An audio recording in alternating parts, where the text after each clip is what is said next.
Hey everybody, welcome to the Fantasy Football Fallout. This episode is all about the quarterbacks. If you're new to the show, here's what I do. I run through who is projected to score well in Week 9, who actually did well, and how does that impact the rest of the season, both in waiver wires, and I do give you my top 5 waiver wires on Monday, and then, of course, my season-long projections as well. I also give out superlatives this week for the quarterbacks. I have a Jekyll and Hyde award. I have the Dumpster Vomit award, and I have the I'm Watching You award. If I'm noticing somebody that you should be looking at, going forward in waiver wires, I always pick those guys out. As I always do at this time of the video, please, I'll say this, please, for 2 seconds of your time, please give me 2 clicks, a like and a subscribe. The faster we become a YouTube partner, the faster we will be able to unlock some features inside YouTube and make these videos better. But let's just jump right in here. ESPN's projected top 10 coming into the week in order: Russell Wilson, Matt Stafford, Deshaun Watson, Jameis Winston, Aaron Rodgers, Dak Prescott. He's in white because as of the recording of this video, he has not played yet, so we don't know how he did. Gardner Minshew, Josh Allen, Tom Brady, and Lamar Jackson. Now, going into the week or after the week, what we've seen through Sunday night, the top 10 performers as of now, the ones in white were the ones ESPN correctly predicted in the top 10. Russell Wilson, Matt Stafford, Jimmy Garoppolo, Kyler Murray, Lamar Jackson, who should have been highlighted in white there because he did play and he did get in the top 10. Ryan Fitzpatrick, Kirk Cousins, Ryan Tannehill, Jameis Winston, and Brandon Allen. Yes, Brandon Allen of the Denver Broncos. Now, let me before I get to my waiver claims, my suggested waiver pickups, which I'll give you my top 5 quarterbacks at the moment.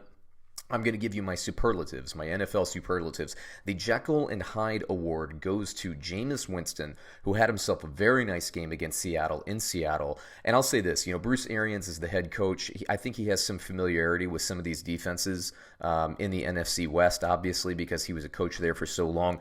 Tampa Bay's been playing really well, playing their opponents really well in the NFC West, I think, thus far.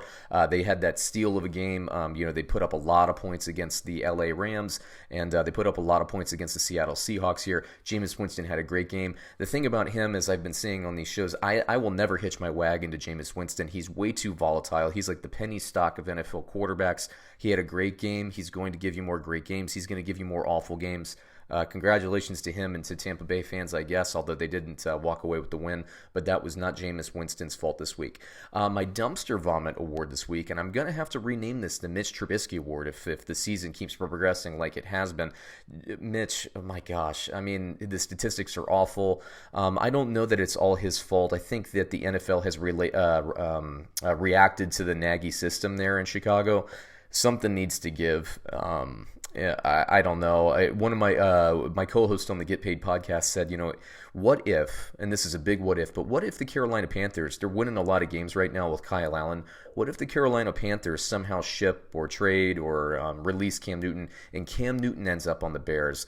That would make this team, with this defense and some of the skill players around them, even though he's a little, inconsistent, he is a quarterback that was on fire, and he took his team to a Super Bowl once upon a time. With his defense, man, they could do it. It would just be very interesting. But I guess my point is, Chicago fans, it's time to move on from Trubisky. It is what it is. Lastly, my last award here is the I'm Watching You award, and it goes to Brandon Hoyer of the Indianapolis Colts. Now, as of the recording of this video, I don't know the severity of the Jacoby Brissett injury. It might just be an MCL. It might just be a few weeks. I don't know.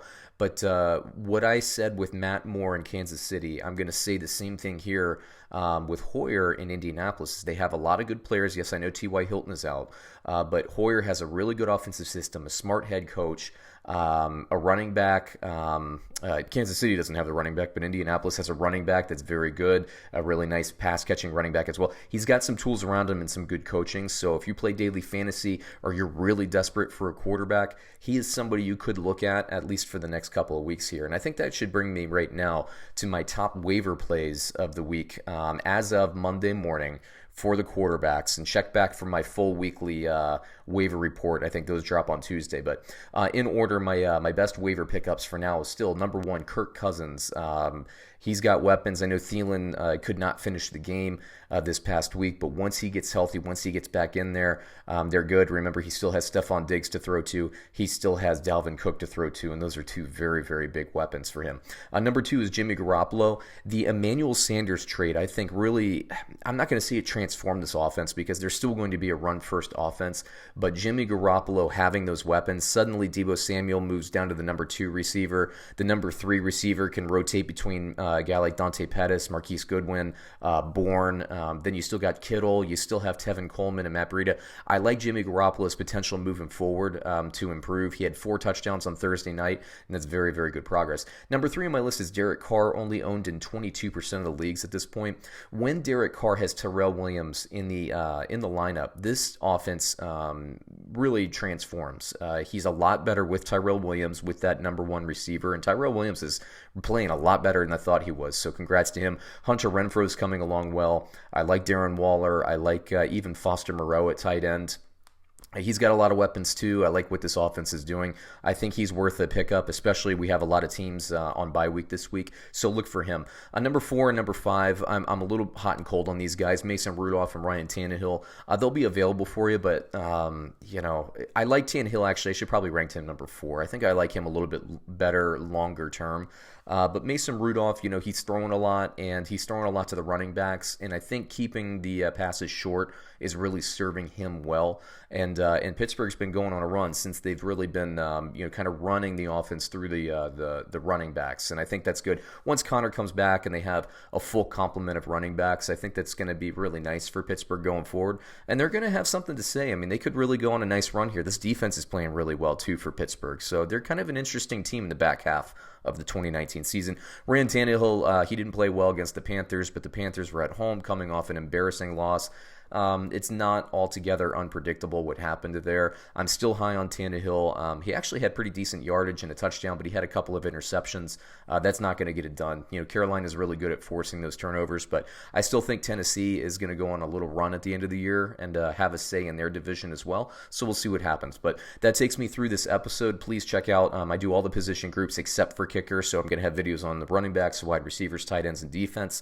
And also, please like and subscribe to these videos so that we can grow our channel and make these videos better. So I appreciate it, and we'll catch you on another episode soon. Thanks.